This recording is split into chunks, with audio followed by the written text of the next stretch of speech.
Hello friends, आप लोग कैसे हैं? उम्मीद करते हैं आप लोग ठीक होंगे, आप लोग हेल्दी होंगे।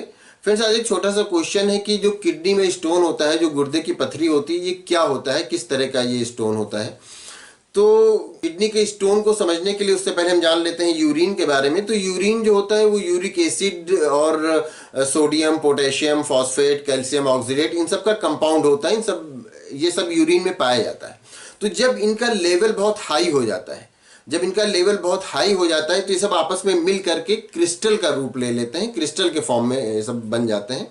तो इसी क्रिस्टल को ही फिर स्टोन कहा जाता है, इसी क्रिस्टल को ही फिर गुर्दे की पथरी कहते हैं। और फिर धीरे धीरे ये क्रिस्टल क्या होता है, साइज में भी बढ़ता रहता है।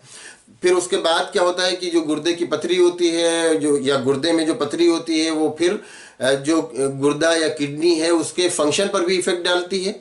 और उसमें फिर पेन भी सीवियर होता है और उसमें गुर्दे में फिर इन्फेक्शन का भी डर रहता है। तो अगर वाटर सफिशिएंट अमाउंट में लिया जाए तो फिर यूरिक एसिड या कैल्शियम ऑक्सीडेट, इन सबके अमाउंट के बहुत ज़्यादा बढ़ने के चांसेस नहीं रहते हैं और तब इस स्टोन के बनने के भी चांसेस नहीं रहते हैं। या जिनके अंदर ये स्टोन बना है वो अगर एक्सेस अमाउंट में वाटर लेते हैं, सफिशिएंट अमाउंट में वाटर लेते हैं, तो फिर वो जो क्रिस्टल होता है उसके साइज के बढ़ने के चांसेस नहीं रहते हैं। तो ये जब वाटर कम लिया जाता है, वाटर सफिशिएंट अमाउंट में नहीं लिया जाता है, तब इस तरह की प्रॉब्लम आती है गुर्दे की पथरी का। और ये जो स्टोन होता है कई तरह का होता है, जिसमें बहुत ज़्यादा कॉमन तो कैल्शियम ऑक्सलेट वाला स्टोन होता है, जो कि नियर अबाउट 80% जो स्टोन होते हैं वो कैल्शियम ऑक्सलेट वाले ही होते हैं।